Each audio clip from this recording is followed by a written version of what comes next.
Travels with Roy Wiss.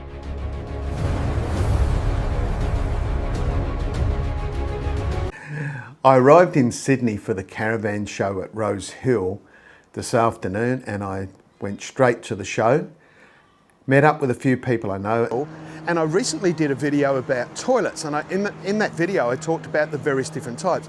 Then I happened to walk into the show and I saw this guy, Clesana, and I'm like, what the heck is this? Because this is something very different. Anyway, I managed to bump into a guy called Loic, and he is about to explain to me all about how these toilets work. So we're going to have a chat with him. So this is the Clesana C1. It's a toilet for the caravanning or mobile home world. We also have some people who put it in tiny homes. The way that it works is completely different to most of the other toilets that you will see on the market, because it operates off of this high barrier liner, which was developed in the medical industry to contain chemotherapy waste.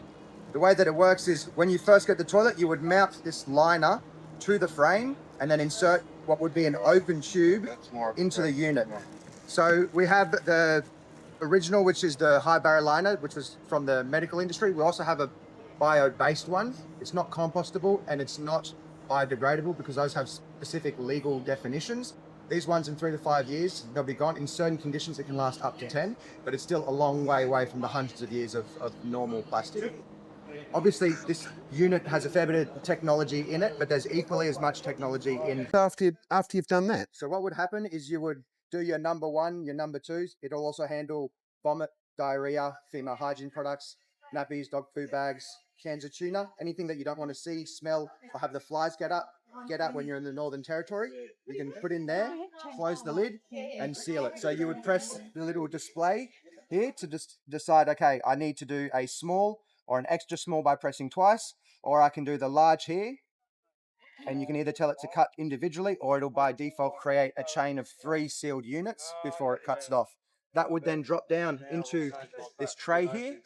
You would grab it and dispose of it. Okay, so once you've done your business, goes into plastic bags, and then you hit these controls, and then it seals that bag separately, and then that bag goes into that disposal at the bottom there. So I mentioned the different sizes that you can create. These are the different sizes. So you have the large, which you'll very rarely use. This is only if you've been vomiting or you've had diarrhea, you've made a bit of a mess, and you want to completely replace the inner liner that you can see here so that you don't have to do any cleanup. So you'll very, very rarely use this. Most of the time you'll be using the small or the extra small. This is actually what you'll be using most of the time. So you'll do your business, you tell it to seal. If you're telling it to cut, the bag would fall down into this tray, and then you're done. You don't have to juggle any chemicals. You don't have to plan your trip around dump points.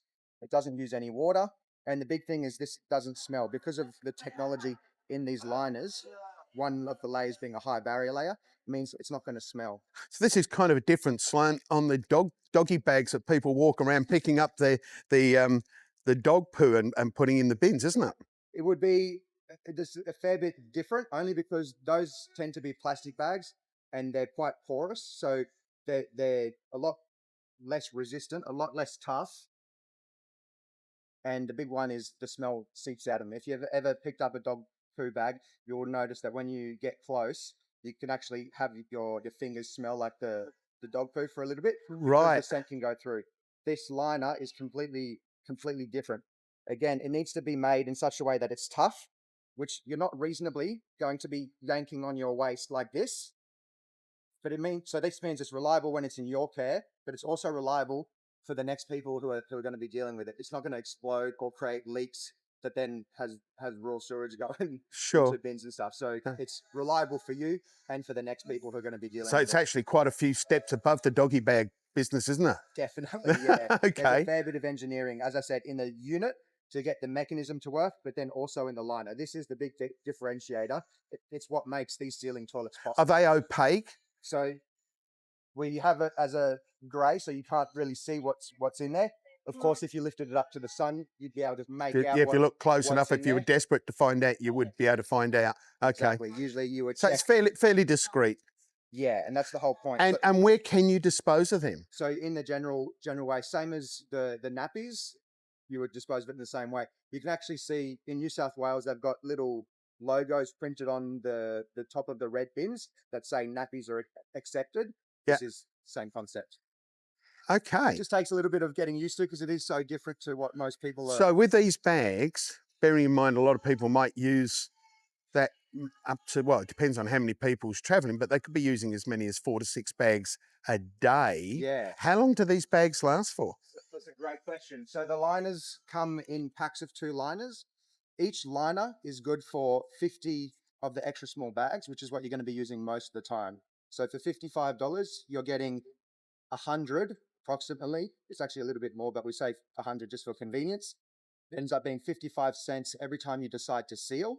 But remember, you don't have to seal every single time you use the toilet. So obviously a number 2, you're going to seal straight away. If you're doing a number 1, however, you don't have to seal it every single time.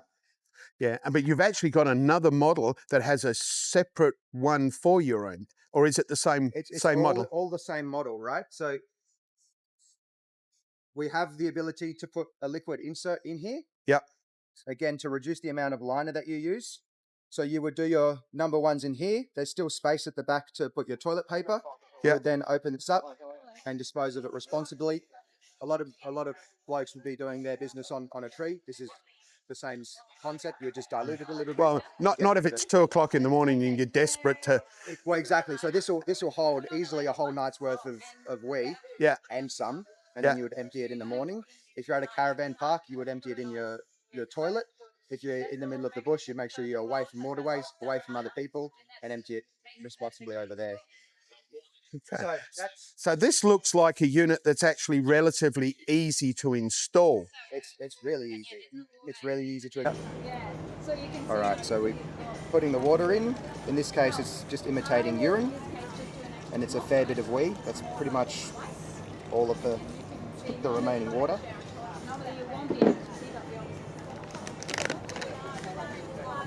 Super absorber in. So that is now capsized. After every third time, because the liner And then it'll take a little minute for it to absorb. So yeah, there's 2 options. You've got the liquid insert, which you can slot in, and it locks into position. You would then do your wheeze in there over the night, and then you can pop this open and empty it out on a tree. Yep.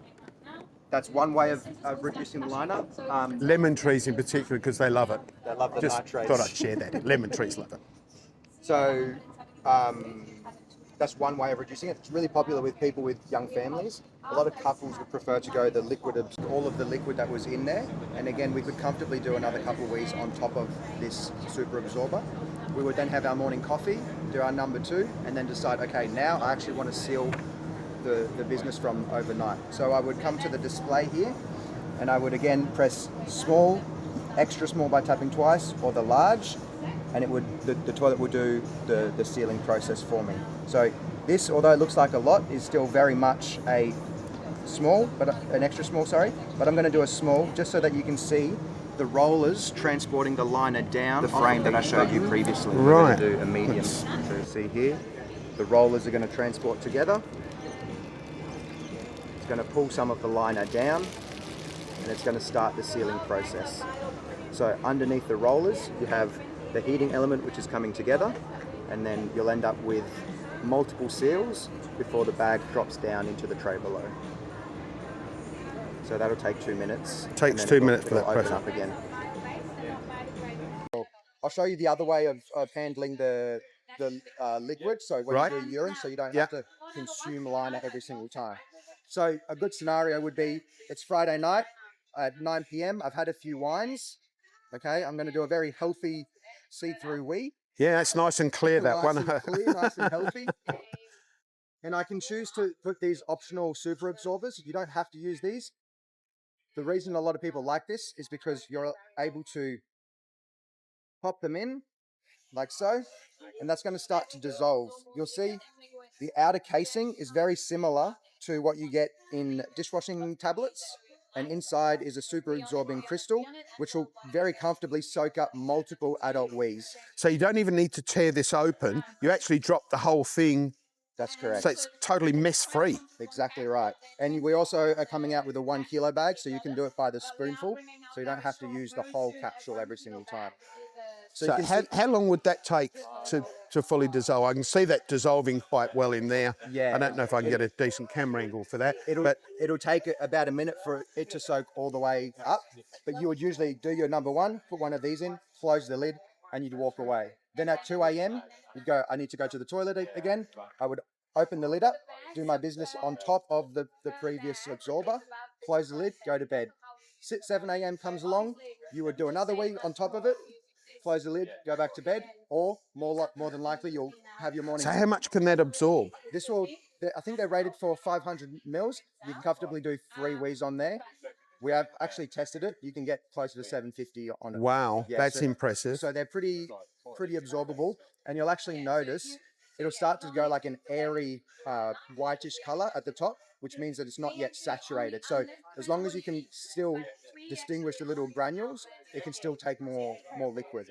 So again, this sounds like a really good caravan device. Is there a portable option of campers as well of this? So this is, as I said before, this is our caravanning unit. We also have a mobile version over there, which we can go and talk about. Let's just have a quick look at your mobile unit as well. So the operating principle for this is exactly the same as the C1, except for the fact that this is in a different form factor. So by default, this will seal and create individual bags, which fall down. Actually, I don't have any. Do you have any questions, boys? Which would fall down into the tray at the bottom.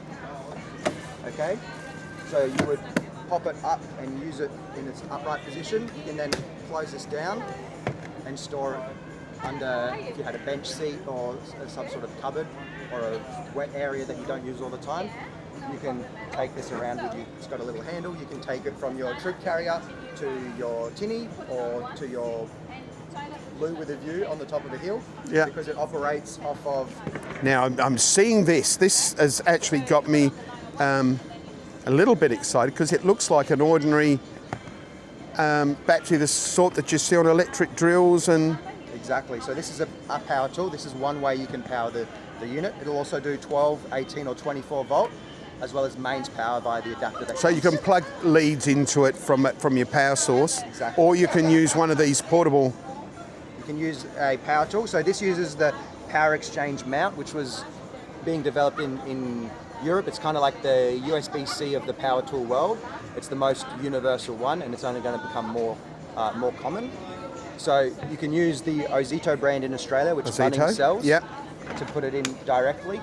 But if you're already invested in, say, Milwaukee or Makita, you can also get these adapters from Amazon. You would just search for power exchange to Milwaukee or power exchange to Makita, and then you would be able to use your Milwaukee or other brand battery to power it up. You know, that's a really good thing, because a lot of the time your electric drills are sitting around at home doing nothing, and that's actually not good for batteries. So you're actually getting additional value out of your existing products. So tell me, what sort of money are people paying for these? This one here is 2,900. So it's right. 600. This is Australian dollars for the international viewers. If you were going to get the C1, that's 3,500. So this is $600 cheaper, and I think it's actually the better deal, because you can power it up with obviously different ways, and you can have one toilet for multiple use cases. So obviously the camping and caravanning industry is a big use case for this, but you've also got constructions, sites, careers, people who are in harvesters over harvesting season, where they'll be in the tractor for 12 hours straight. This is a bit of a godsend to them as well. Yeah, it's also good like for long distance travel, even in the back of your ute or your car. Emergency use in your vehicle. All right, you've been really, really generous with your time, so I'm going to let you go, mainly because you're getting a lot of people coming through on the stand, so this is obviously gaining a lot of interest. I thank you for your time. That's quite all right. And your explanation, and I love the fact that it's Swiss made, and I love the fact you come from Cairns. Good on you. Thank you. Roy Wiss.